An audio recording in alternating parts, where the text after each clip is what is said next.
Hey everyone, and welcome to lesson number 7 of our advanced Excel series. In this lesson, we will dive deep into some of the most powerful and versatile functions that Excel has to offer. These functions are essential for anyone looking to perform complex data analysis and create dynamic reports. Remember to download this lesson file from the link below. Practicing with this workbook is essential for fully understanding the concepts. Let's get started with chapter 1. In this chapter, we will learn some advanced data analysis functions, starting with the SUMPRODUCT function. SUMPRODUCT allows you to multiply corresponding elements in two or more arrays and then returns the sum of those products. First, we will learn how to use this function for basic array multiplication and summation. Let's take a look at our dataset first. We have a sample restaurant sales data for two different dates. Our goal here is to calculate the total revenue generated from these sales. Let's get started. First, select the cell where you want the total revenue to appear. Now type in equal sign, sum product, press tab. Under array 1, select the range of cells containing the price of the items in the first table, comma. Now select the range of cells containing quantity sold. Make sure the arrays you are multiplying are of the same length. Mismatched arrays will result in errors. Now press Ctrl backspace to jump back to the formula. Close parenthesis, press Ctrl Enter. This function multiplies the price by the count sold for each item in the first table and sums the results. Next, we need to calculate the total revenue for the next table as well. So, right at the end of this function, type a plus sign, sum product, press tab. Under array 1, select the range of cells containing the price, comma. Now select quantity sold. Close parenthesis, press Ctrl Enter. Now let's verify our answer. Multiply the price of each item by quantity sold. Double click the fill handle and send it down. Press Alt equal to sum this up. Let's do the same for the next table.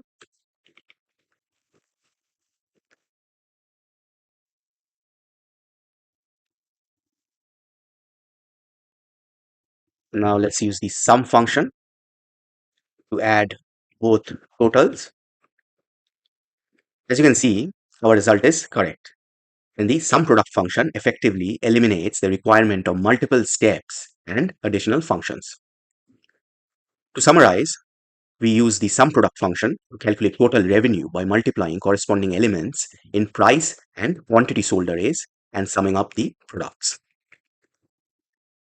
Next, we'll explore another powerful use of the sum product function, conditional summing.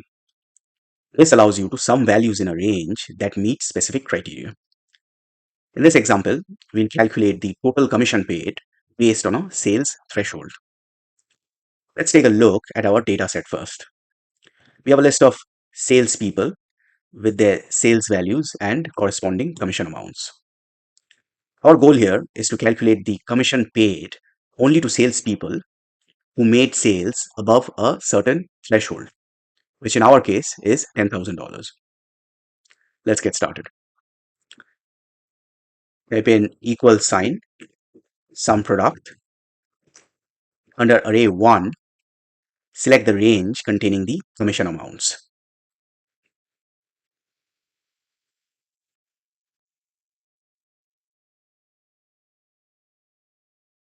Comma.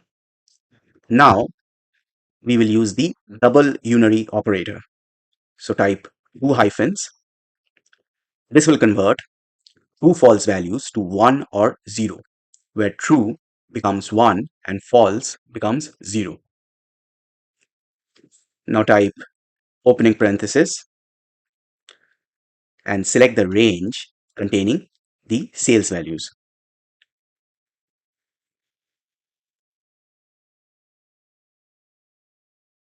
Now type in greater than sign 10,000, close parenthesis. This will filter out the commission amounts for salespeople who did not meet the sales threshold. Now close parenthesis for the sum product function, press Ctrl Enter. Let's verify our answer. Select all the commission amounts for sales above $10,000. Click to copy the sum of the selected cells and paste it right beside our calculation. As you can see, our result is correct. The multiplication of the commission amounts by the condition results in only the commissions for sales values greater than $10,000 being summed. Next, we learn how to calculate the weighted average of exam scores using the SUMPRODUCT function. This technique is incredibly useful when different scores have different levels of importance. Before we begin, let us first understand what weighted average means.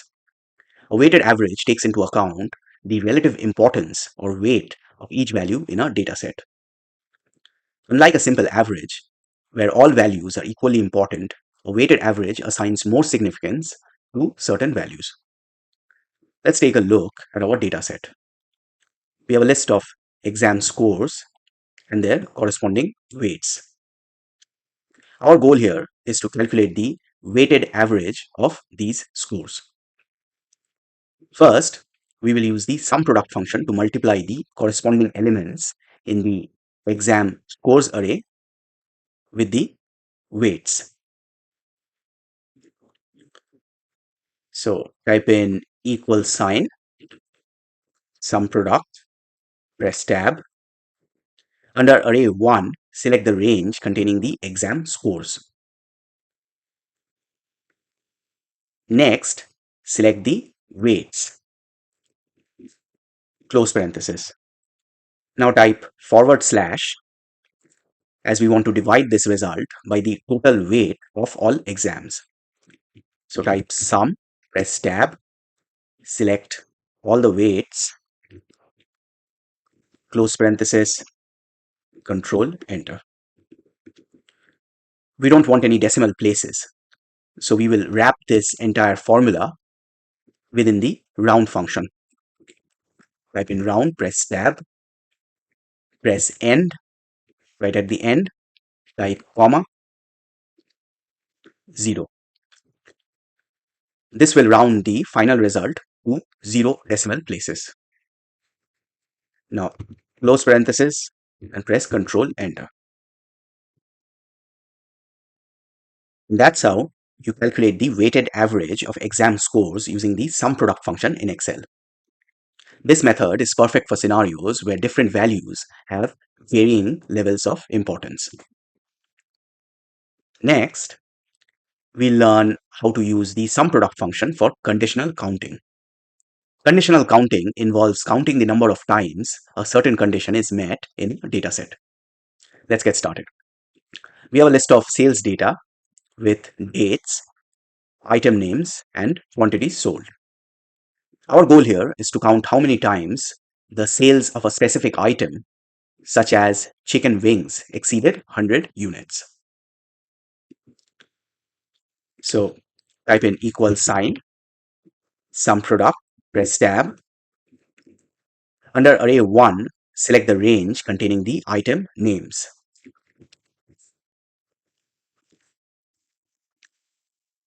Now type equal sign, within double quotes, type chicken wings.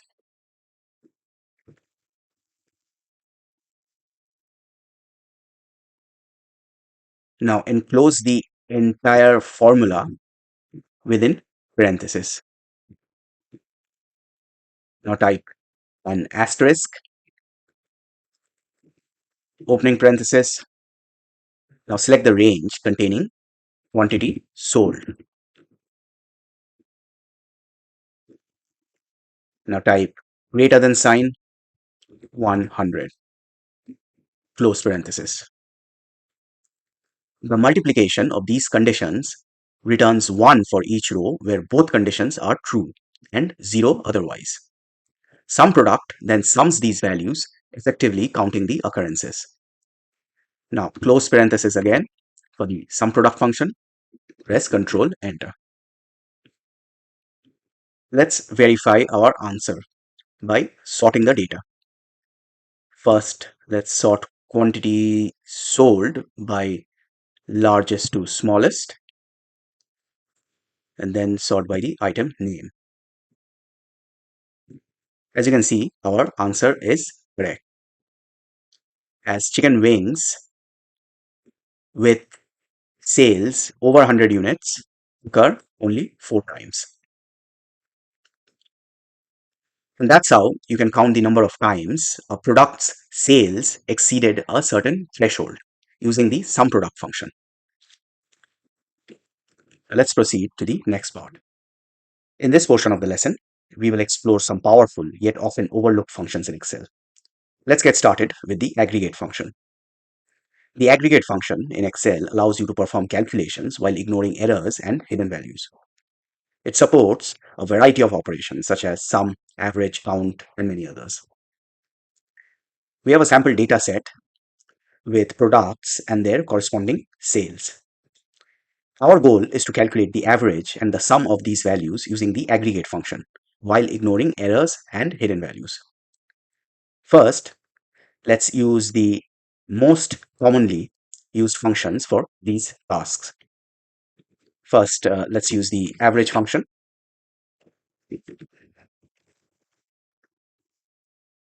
Have an equal sign average and select all the values under the sales column. Press Ctrl Enter.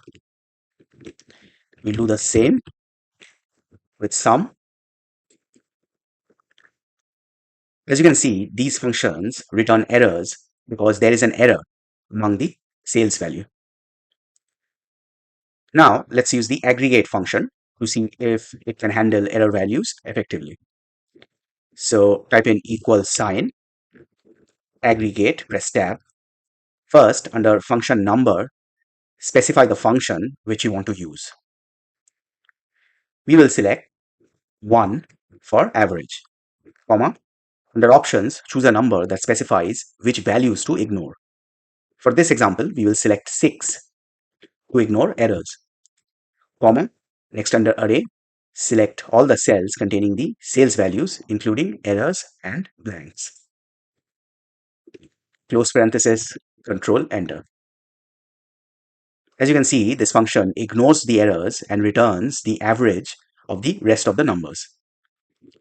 Let's enclose this within the round function to get rid of the decimals. Type 0 under number of digits, close parenthesis, Control Enter. Next, let's add up the values using the aggregate function. Type in equal sign, aggregate, press tab. This time we will select 9 under function number for sum, comma, 6 under options to ignore errors. Finally, select the range containing the sales values. Close parenthesis, Control Enter. As you can see, this time the sum of sales has been returned, ignoring any errors. Next, let's hide a row and use the aggregate function for average and sum. Let's hide this row. Alright, so type in equal sign, aggregate, press tab. Under function number, type 1 for average. Under option, this time we will select 7 to ignore hidden rows and error values, comma. Now select the sales, close parenthesis, Control Enter. As you can see, this time our answer is different, as this function ignores the hidden value. Next, let's add the values ignoring errors and hidden values. So type in equal sign, aggregate, press tab.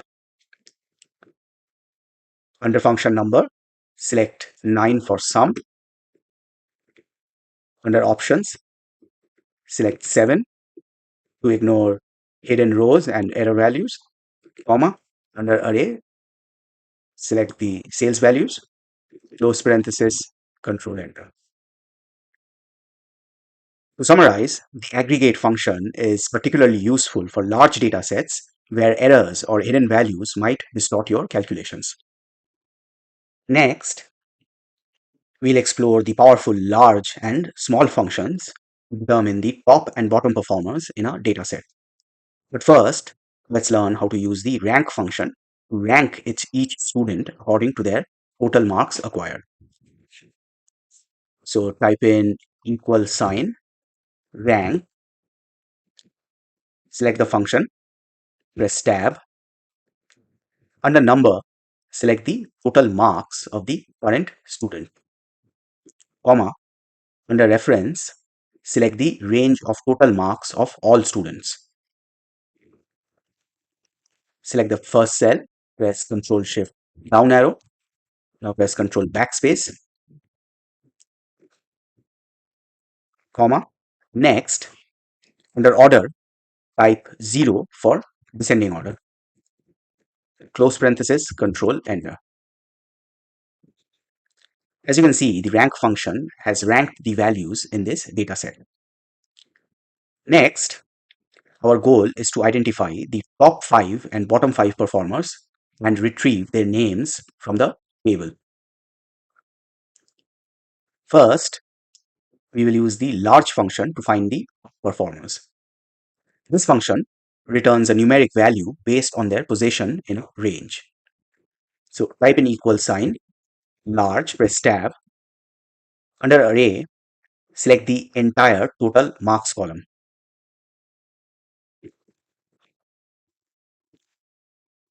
Next, under K, select the corresponding rank to be returned. We want the top performer at the top. So you can either type 1 or refer to a cell to keep it dynamic.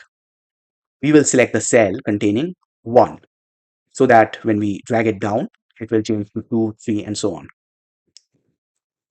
Close parenthesis, Control Enter. Now double click the fill handle and send it down. As you can see, the top 5 scores are being displayed in these cells now.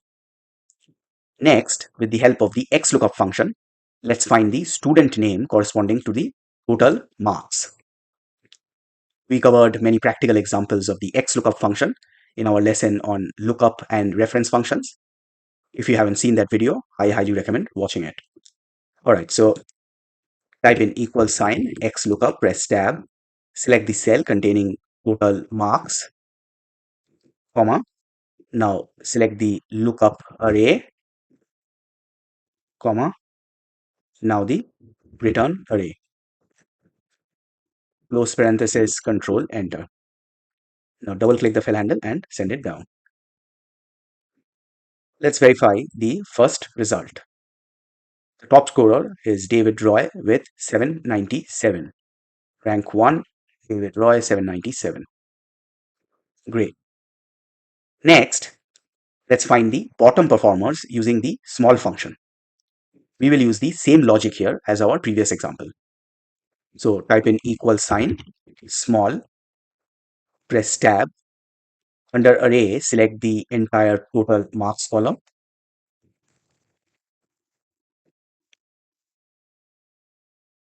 Next, under K, select the corresponding rank to be returned, which will be 1, then 2, and so on. So we will select this cell, close parenthesis, Control Enter. Now double click the fill handle and send it down. Next, using XLOOKUP, let's find the student name.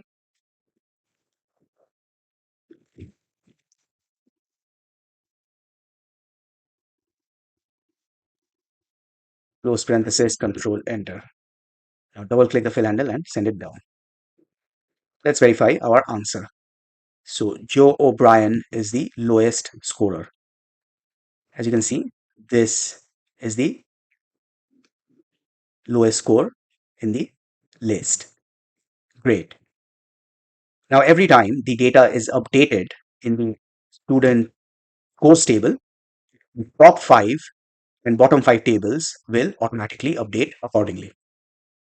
And that's how you can use the rank function along with the large and small functions in Excel to rank students and identify top and bottom performers.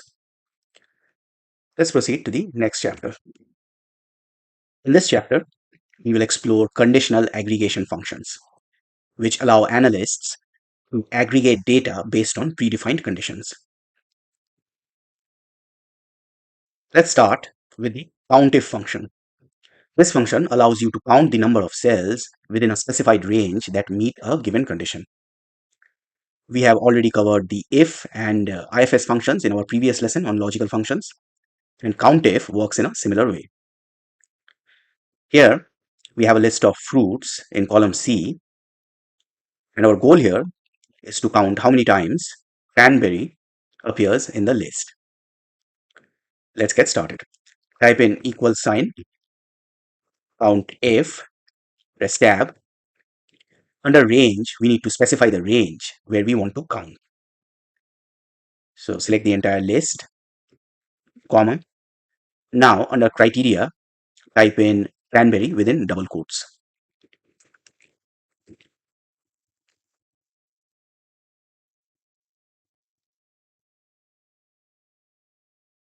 Close parenthesis, press Ctrl Enter. This formula tells Excel to count the number of times cranberry appears in the range. As you can see, cranberry appears 3 times in our list. Next, let's count how many times cherry and banana appear in the list combined. We'll use two COUNTIF functions and add their results together. Type in equal sign, COUNTIF, press tab, select the range of cells, comma. Now type in cherry within double quotes,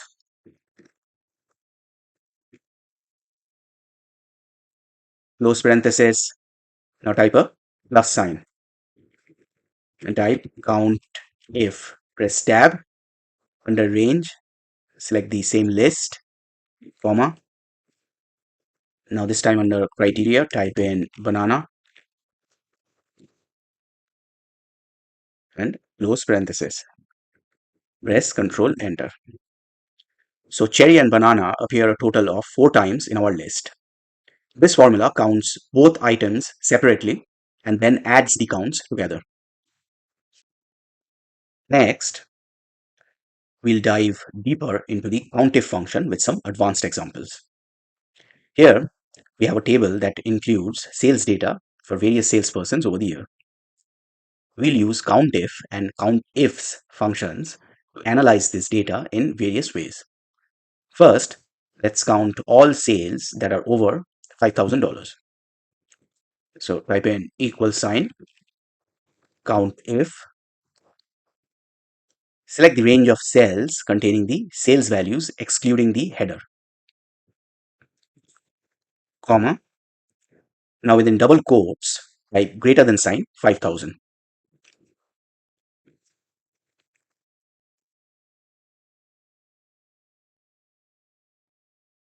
Close parenthesis, press Ctrl Enter. This formula counts the number of sales values greater than 5,000 in the sales value column. We can see that there are 10 sales entries with values over 5,000. Now, let's count all sales over 5,000 using a cell reference for the value. So press Enter to move to the next cell.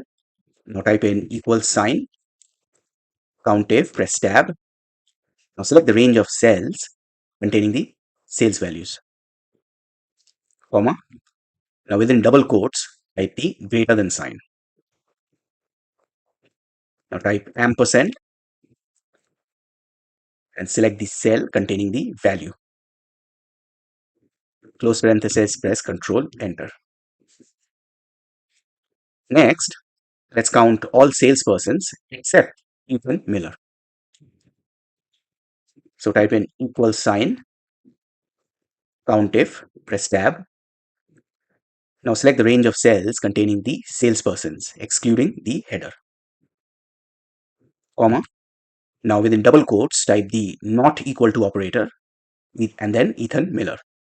So within double quotes, not equal to Ethan Miller. Close parenthesis, press Control Enter. This formula counts all names except Ethan Miller in the salesperson column. Next, we'll perform the same using a cell reference. So type in equal sign, COUNTIF, press tab, select the range of cells containing the salesperson's names, comma. Now within double quotes, type the not equal to operator, ampersand. Now select the cell containing the name. Close parenthesis, press Control Enter. As you can see, we have 11 salespersons that are not Ethan Miller. Finally, let's count all sales made by Ethan Miller that are over $5,000 using the COUNTIFS function. The COUNTIFS function in Excel counts the number of cells that meet one or more criteria. It's an extension of the COUNTIF function, which only uses a single criterion. So type in equal sign, COUNTIFS, press tab. Criteria range 1 is the first range to evaluate, and criteria 1 is the condition to apply to that range. So under criteria range, select the range that contains the names of the salespersons, comma. Now specify that we are interested in sales made by Ethan Miller. So within double quotes, type Ethan Miller, comma. Now under criteria range 2, select the second range that contains the sales values, comma. Now specify that we are only interested in sales values greater than $5,000. So within double quotes, type greater than sign, 5,000. You can add more pairs of criteria range and criteria as needed. For this example, we have only two conditions. So close parenthesis for the COUNTIFS function and press Control Enter. As you can see, Excel has returned the number of rows where Ethan Miller made sales over $5,000. Next, we'll perform the same using cell references. So type in equal sign, COUNTIFS. Under criteria range 1, select the range containing the salespersons, comma. Now select the cell containing the name we are looking for. Next, select the sales values, comma. Now type greater than sign within double quotes. Use ampersand to join it with the cell containing the value. Close parenthesis, press Control Enter. Again, we have 4 sales entries made by Ethan Miller that are over $5,000. Next, we'll learn how to count blank and non-blank cells using 2 different methods. Here, we have a simple data set with some fruits listed in column B. We'll use this data to demonstrate how to count cells that contain text and how to count blank cells. First, let's count the number of non-blank cells using the COUNTA function. If you remember, we have already used this function before in lesson 5 alongside the offset function. So type in equal sign, COUNTA, press tab, select the range of cells under data, and press Control Enter. This function counts the number of cells in the range that contain any text or value. We can see that there are 4 non-blank cells in the range. Next, let's count the number of non-blank cells using the COUNTIF function. So type in equal sign, COUNTIF, press tab, select the range of cells, comma. Now within double quotes, type asterisk, close parenthesis, Control Enter. Next, let's count the number of blank cells. First, we will use the count blank function. So type in equal sign, count blank, press tab, select the range, press Ctrl Enter. This returns the number of blank cells in the range. Now let's count the number of blank cells using the COUNTIF function. Type in equal sign, COUNTIF, press tab, select the range of cells, comma. Now within double quotes, type the not equal to operator, ampersand. Now within double quotes, type asterisk. Close parenthesis, Control Enter. As you can see, we have 4 blank cells in the range. Next, we learn how to use the COUNTIF function to count votes, both including and excluding blank cells. Let's dive in. Here, we have a data set with names and their corresponding votes. Some entries are blank, indicating that some people didn't vote. We'll use this data to demonstrate how to count votes including and excluding blank cells. First, let's count the yes votes, including blank cells. Now type in equal sign, COUNTIF, press tab, select the range of cells under the vote column, excluding the header,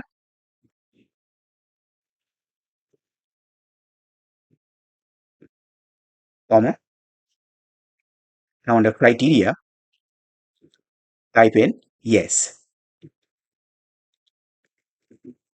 within double quotes, close parenthesis. Now we will divide this result by the total number of rows, including blanks. So type / rows, under array, select the entire range, close parenthesis, Control Enter.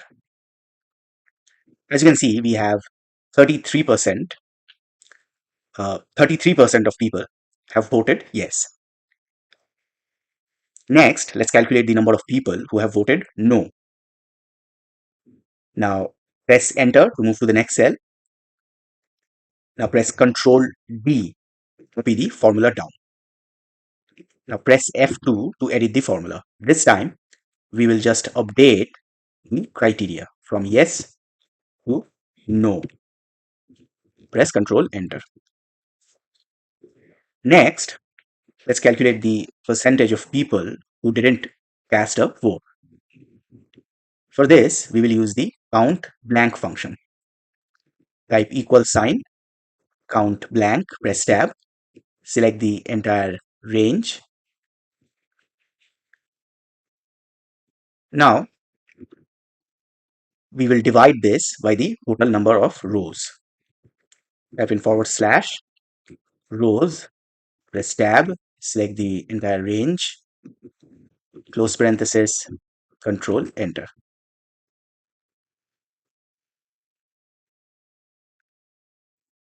Next, we'll calculate the percentage of yes and no votes, excluding those who didn't vote. First, let's copy the voted yes function and paste it in this cell. We are doing this because the first part of our formula will remain the same. All we need to do is deduct the number of blank cells in this range from the rows function.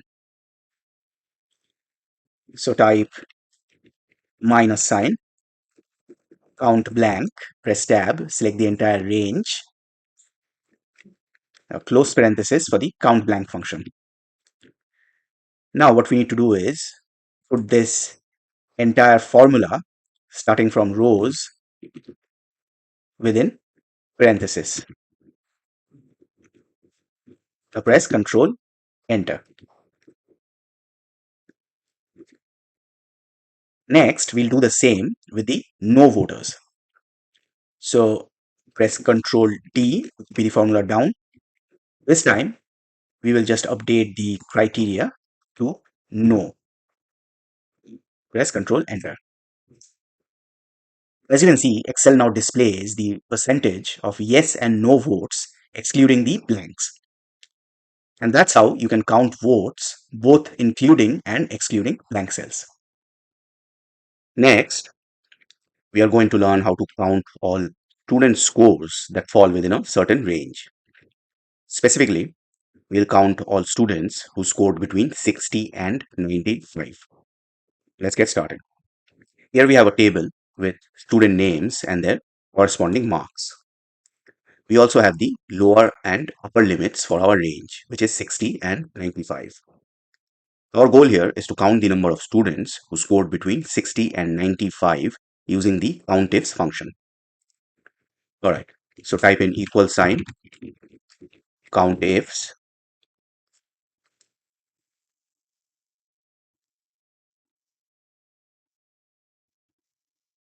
under criteria range 1, select the entire range containing the student marks, comma. First, we will check if the value is greater than or equal to the lower limit. So type greater than or equal to sign within double quotes. Type in ampersand and select the cell containing the lower limit. Type comma to proceed to criteria number 2. Now select the entire range containing marks, comma. Now we will check if the value is less than or equal to the upper limit. So type less than or equal to within double quotes, type ampersand and select the cell containing the upper limit. Close parenthesis, press Ctrl, Enter. As you can see, Excel has counted the number of students whose scores are between 60 and 95.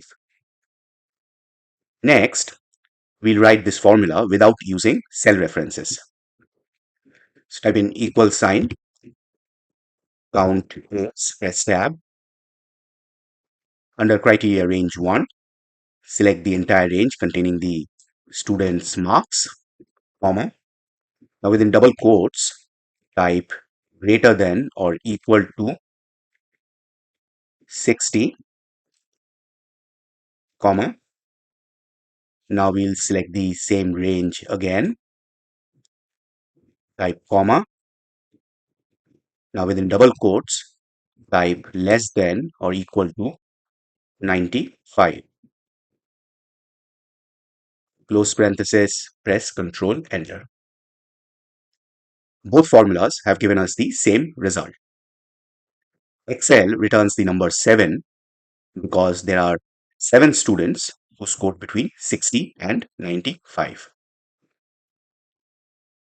Next, we are going to explore the SUMIF and SUMIFS functions. These powerful functions allow you to sum values based on specific criteria.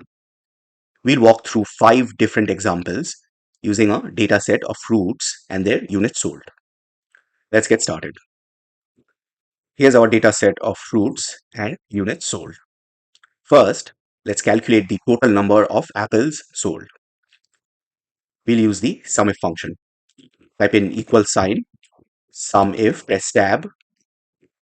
Under range, select the range of cells that you want to apply the criteria to. In our case, it will be the fruits column, comma. Next, under criteria, we need to mention the condition that must be met. So within double quotes, type apples,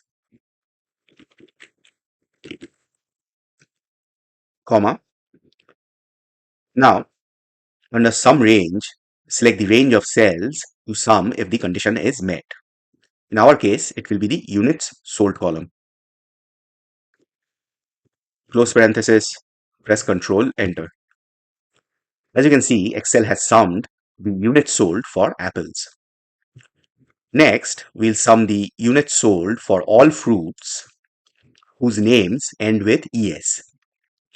We have 3 fruits in this list that end with ES: apples, oranges, and peaches. We will use the same formula from the previous example. So copy the formula to the clipboard first, paste the formula, and now We just need to update the criteria. So replace the word apples with an asterisk followed by ES. Here, the wildcard character matches any sequence of characters before ES. Press Ctrl Enter. Next, we'll sum the units for fruits with names ending in ES and having exactly 7 letters, which means this time we only want to sum up the units sold for oranges and peaches. So double click the cell, paste the formula we had copied earlier. Now we'll update the criteria.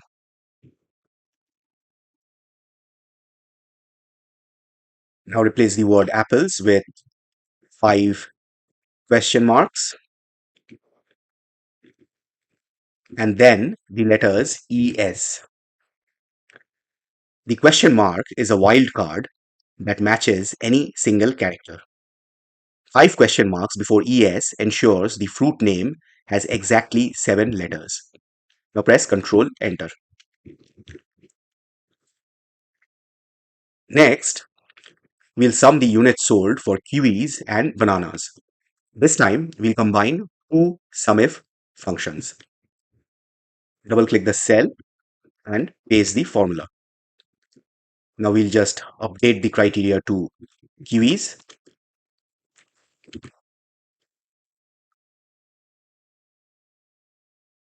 Now, at the end, after the closing parenthesis, type a plus sign and paste the formula again.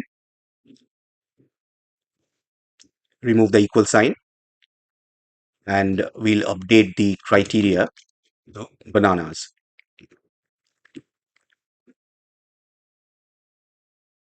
Press Ctrl Enter.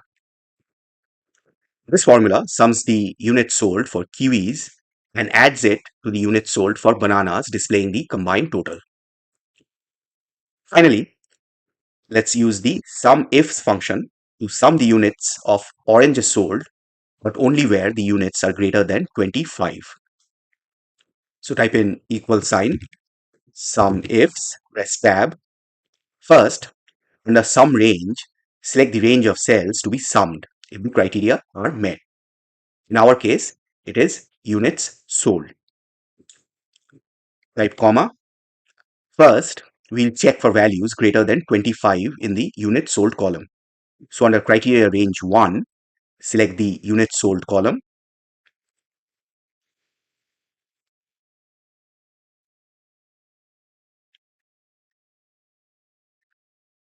Comma. Now, within double quotes, type greater than sign 25. Now press comma to proceed to the next criteria.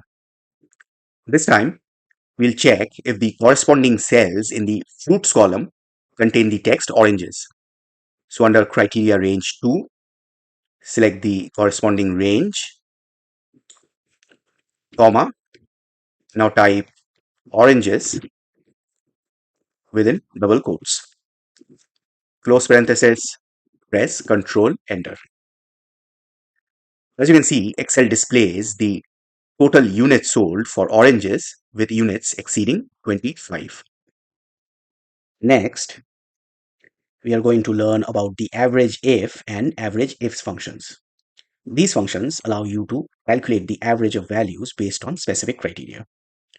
We'll walk through 4 different examples using our data set of product sales. Let's get started. Here's our data set with dates, products, and sales values. First, let's calculate the average of all sales values below $10,000 using the average if function. So type in equal sign, average if. Under range, select the range of cells that you want to apply the criteria to. In our case, it will be the sales value column. So select the sales value column, comma. Under criteria, we will specify the condition that must be met. So within double quotes, type less than 10,000. close parenthesis, press Control Enter. Excel calculates the average of the values in the specified range that are less than $10,000. Next, we'll use a cell reference to define the criteria. So select the next cell, type in equal sign, average if, under range, select the sales values, comma. Now within double quotes, type less than sign,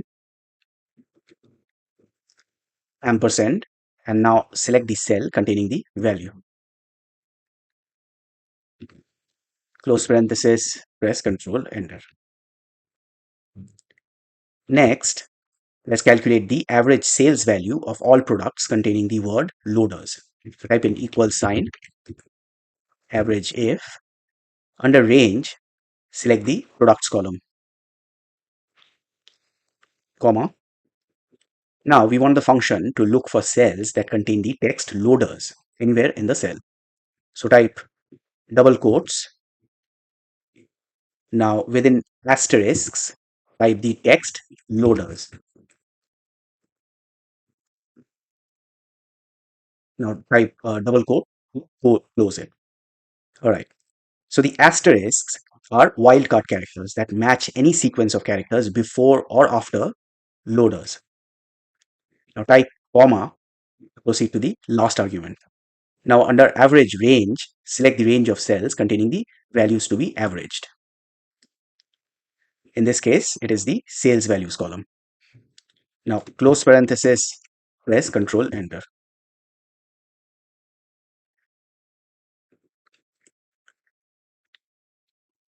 Here, the average if function checks each cell in the product column to see if it contains the text loaders. If a cell meets the criterion, the function includes the corresponding cell in the sales value column in the average calculation. Next, let's calculate the same using a cell reference. So copy the formula we just used, paste it. Now we will just update the criteria. So first, get rid of the text loaders. Now enclose both asterisks within double quotes. Now within the wildcards, type ampersand twice. Now within the ampersand, select the cell containing the text loaders. Press Control Enter. Now you can just change the text in this cell to see the average update automatically. So let's change this to truck. As you can see, it automatically updates. Next, let's calculate the average sales values of all products that do not contain the word loaders. We will use the same formula like our previous example. So copy the direct formula, paste it. Now we will just update the criteria. So right before the text loaders and the asterisk, type the not equal to operator. Press Control Enter. We made a small mistake here, so we need to type the not equal to operator just before the asterisk. So just before the asterisk and after the double quotes. Press Control Enter. Next, let's calculate the same using a cell reference this time. So copy the formula from the previous example, paste it. Now we will update the criteria. First, change the cell reference. Now, before the asterisk and after the double quote, type the not equal to operator. Press Control Enter. Finally, let's calculate the average sales value of all products containing the word truck, but only for sales after 1st of April 2025. As we have multiple criteria this time, we will use the AVERAGEIFS function. So type in equal sign AVERAGEIFS. First, under average range, select the range of cells containing the values to be averaged. Type comma. First, we look for cells in the product column that contain the text product. So under criteria range 1, select the product column.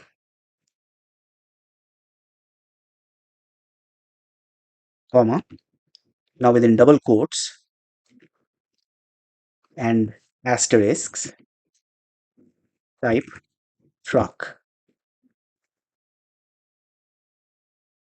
Type comma to proceed to the next criteria. This time, we'll check if the corresponding cells in the date column are on or after 1st April 2025.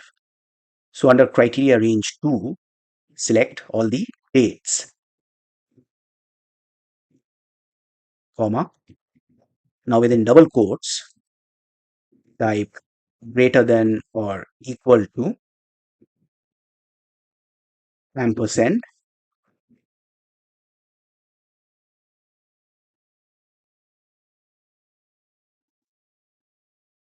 greater than or equal to within double quotes ampersand. Now we will use the date function to join the date, which is 2025, month is 4, and the day is 1. Close parenthesis for the date function, close parenthesis for the AVERAGEIFS function. Press Ctrl Enter.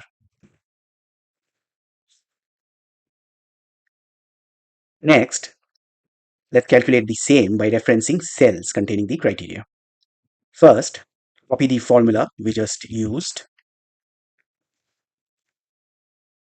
paste it. Now let's update the criteria by changing criteria number 1 first. First, get rid of the word buck. Now enclose both asterisks within double quotes. Now within the wildcards, type ampersand twice. Now within the ampersand, select the cell containing the word buck. Next, we'll do the same for criteria number 2. First, select the date function, press delete, and now select the cell containing the date. Press Ctrl Enter. As you can see, both formulas have returned the same result.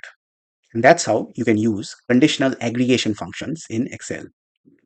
Let's proceed to the next part. So far, if you have been following us from the beginning of this course, you'll know that we have covered many topics in Excel and tackled a variety of practical real-world examples. However, it's challenging to cover every possible real-life scenario, even in a comprehensive course like this one. That's why we are excited to introduce our Ultimate Excel Test Prep Pack. This pack will give you everything you need to ace your Excel test. Employers across various industries rely on Excel assessment tests during the hiring process to identify the best candidates. To help you be fully prepared and succeed in these assessments, our prep pack provides a realistic experience that will help you showcase your Excel skills and impress potential employers. We have gathered data from various Excel tests administered by top companies and leading skills assessment organizations to compile this exceptional prep pack. Our practice tests are designed to cater to a wide range of job roles and are applicable across all industries. No matter what kind of job you're seeking, we have got you fully covered. With our prep pack, you can master all levels of Excel. We offer practice for basic, intermediate, and advanced proficiency levels, ensuring you are prepared for any challenge. The basic level is ideal for entry-level positions in administrative and clerical roles. The intermediate level is perfect for roles requiring deeper knowledge of Excel. Finally, the advanced level is suited for positions that demand a strong expertise in Excel. Excel tests for interviews are typically administered in one of 3 ways. Number 1, multiple choice questions. where you will be asked questions and directed to choose the best response. Number two, Excel interactive spreadsheet. And this is the most common method where you'll be given an actual spreadsheet and asked to complete single task questions. Number three, real world case studies, where you will be provided with raw data and asked to complete multiple tasks to sufficiently clean and organize the data from scratch. This web pack will not only assist those looking to excel in job interviews, but also anyone who works extensively with data. It contains over 200 real world practical examples to help you tackle any complex scenario in your work environment. It's yours for just $15. Check out the link in the description below to grab your copy. Alright, in this example, we'll learn how to analyze weather data during regular business hours on non-holiday weekdays. First, let's take a look at the dataset. We have a table with date, time, and temperature in Fahrenheit columns. Our goal here is to calculate the average temperature in Celsius, where the time is between 9 a.m. and 9 p.m.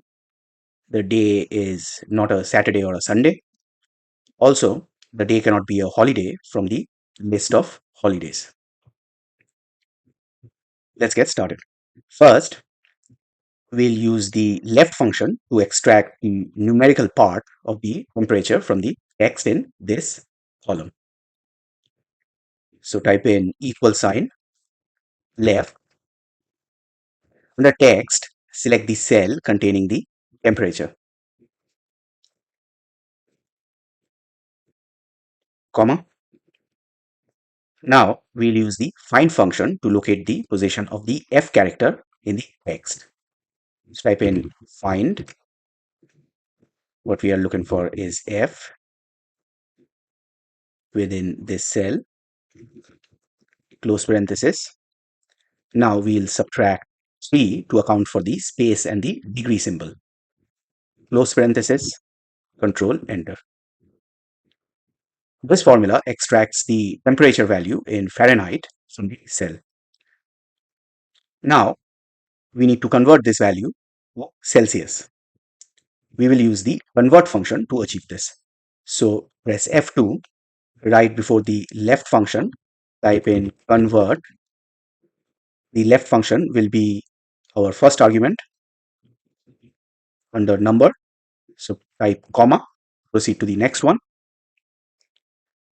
Under from unit, type F within double quotes, comma. Under to unit, type C within double quotes, close parenthesis, press Control Enter. Now we'll change the number format to a custom format with one decimal place and the unit at the end. So let's copy the unit first from the header. Select all the cells in this column. Press Control 1 and let's type in our custom format, which is 0.0 space, then within double quotes we will mention our unit. Now click on OK. As you can see, our Celsius temperatures are formatted correctly now. Next, we need to determine if the date in the date column is a weekday or a weekend. In order to do that, we'll use a helper column. So add a new column named weekday.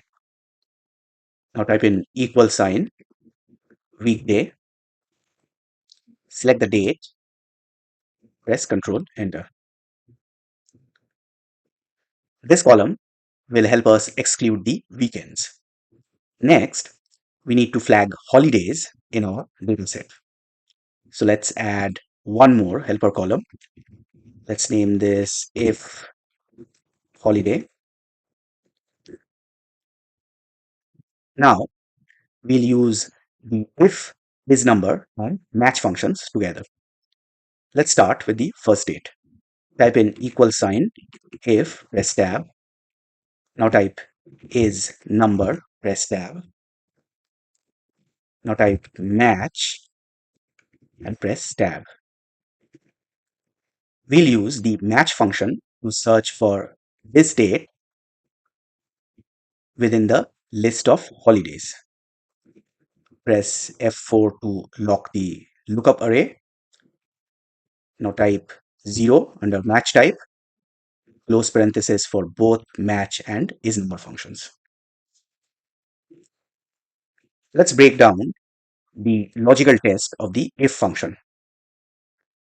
If the date in this cell matches any of the dates in the list of holidays, then the match function returns the relative position of the date in the range. Otherwise, it returns an error. If the match function returns a number, the is number function returns true, otherwise false. So type comma under value if true, type holiday.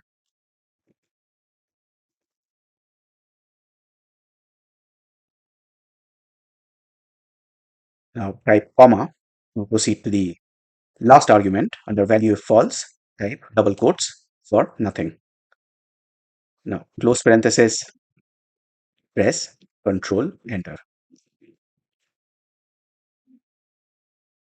Double click the fill handle and send it down. Now let's verify if our formula is working correctly. So press Control Shift L and now select all the holidays in this column. As you can see, the dates match our list of holidays. All right. So click anywhere inside the table again, press Control Shift L.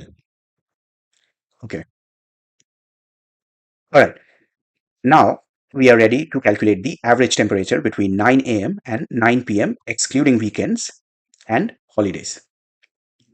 First, let's calculate the average temperature between 9 a.m. and 9 p.m. So type in equal sign, average ifs. Under average range, select the temperatures in Celsius column. Press Control backspace, jump back to the top. All right, type comma. Now under criteria range 1, select the time column. Comma. Our first criteria will be more than or equal to 9 a.m. So type in more than or equal to 9 within double quotes, comma. Under criteria range 2, select the same range, which is the time column. Type comma. Under criteria 2, we will type in less than or equal to 9 p.m. So we'll type in 21 this time. Type comma. Proceed to the next criteria. Now we need to exclude the weekends from the average calculation. So under criteria range, select the weekday column. And now under criteria, type not equal to 1 within double quotes. Sunday is represented by 1 as the standard week starts on Sunday. Next, we'll do the same. Select the weekday column. Under criteria, type not equal to 7 within double quotes. The standard week ends on a Saturday, which is 7. Next, our fifth criteria range will be the if holiday column. So select the if holiday column, comma. Now we need to ensure that it is not a holiday. So type not equal to holiday within double quotes. Close parenthesis, press Control Enter. Let's verify our result. Click inside the table and press Ctrl Shift L. First, apply filters to the time column. Unselect all except between 9 a.m. and 9 p.m. Next, under weekdays, we need to exclude 1 and 7. Next, exclude holidays from the if holiday column. Now select all cells in the temperature column. At the bottom, in the status bar, you can see that the average is 2.3. So our result is correct. Click on it, copy, and paste it beside our result. As you can see, this function effectively averages the temperatures during typical working hours on weekdays that are not holidays. To summarize, we used multiple steps in this complex real-world example to calculate the average of a range of values. First, we extracted the numeric part using text functions and then converted that value to the required unit using convert function. Then we added two more columns to help us exclude weekends and holidays. Finally, we use the AVERAGEIFS function to calculate the average temperature in Celsius that met all our criteria. Let's proceed to the next part. Now, we'll take a look at another complex example, this time involving the SUMIFS function.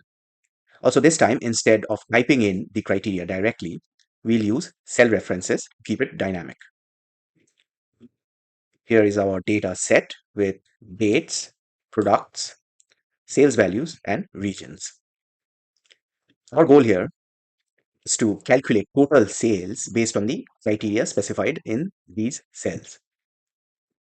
The dates need to be between the start date and the end date. The product column should contain the word shovel. The region should be Boston. And the sales values should be between $5,000 and $10,000. Let's get started. Type in equal sign, sum ifs. Under sum range, select the sales value column, comma. Our first criteria range will be the date column. Our first criteria is more than or equal to the start date, comma. Next, we'll select the date column again. Our next criteria is less than or equal to the end date, comma. Next, under criteria range, select the product column. The product should contain the word shovel. So we'll look for the word using wildcards. So type asterisk within double quotes. Now using ampersand, join it with the cell containing the text. Use ampersand again. Now close this. All right.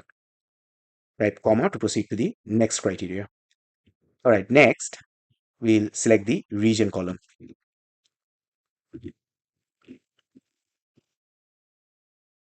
Comma. Now select the cell containing the region, comma.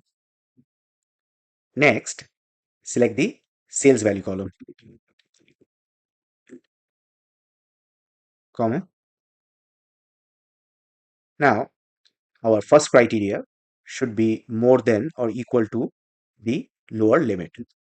So type in greater than or equal to and select the cell containing the lower limit, comma.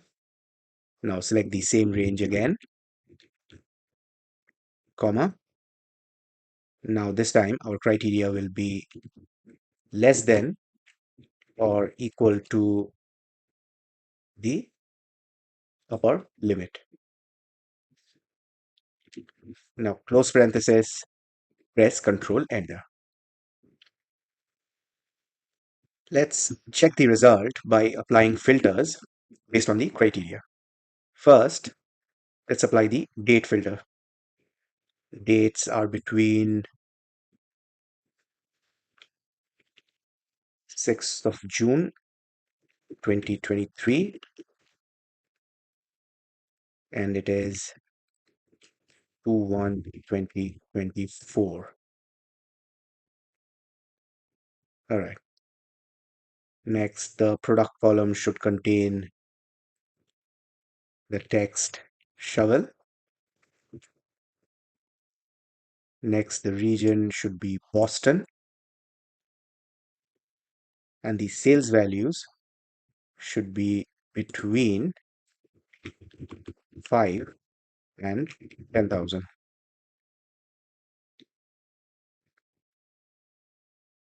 Now select the sales value column. Down in the status bar, you can see the sum total. Click to copy. Now paste it. As you can see, our result is correct. Now, if you change the criteria here, the total sales calculation will automatically update. Let's update the upper limit to 15,000. As you can see, the total sales figure automatically updates. To summarize, we successfully use the SUMIFS function to calculate total sales based on multiple criteria. Now let's proceed to the next part. In the final portion of this lesson, we'll learn about the MAXIFS and MINIFS functions. The MAXIFS function is used to find the maximum value in a range based on one or more criteria. The MINIFS function works similarly to the MAXIFS function, but returns the minimum value in a range based on specified criteria. Here is our data set with dates, products, sales values, and regions. Our goal here is to find the maximum and minimum values from the sales value column based on the product and region criteria. Let's get started. Type in equal sign max ifs. Under max range, select the sales value column. Under criteria range 1, select the product column. Now select the cell containing the criteria, comma. Next, we'll select the region column, comma, and now select the region. Close parenthesis, Control Enter. This function returns the maximum sales value from the sales value column for rows where the product matches Forest Machines and the region matches Boston. Next, let's find out the minimum value. Type in equal sign min ifs. Under min range, select the sales value column. Under criteria range 1, select the product column. Now select the criteria, comma, select the next range, comma, and now the criteria. Close parenthesis, press Control Enter. Now select both cells, double click the fill handle and send it down. Let's verify our results now. Select the table, press Control Shift L to apply filters. Now we'll filter the table by Forest Machines from the region Boston. As you can see, our results are correct. To summarize, we use the MAXIFS and MINIFS functions to find the maximum and minimum values in a data set based on multiple criteria. These powerful functions can greatly enhance your data analysis capabilities in Excel. So this concludes our 7th lesson on advanced Excel functions, where we covered some of the most powerful functions in Excel, which can truly help you become a data crunching expert. If you have any questions or need further clarification, please leave a comment below and we'll be happy to help. Don't forget to like and share our tutorials with your friends and colleagues. And also make sure to subscribe to our channel for more in-depth tutorials. Thank you for watching and happy excelling.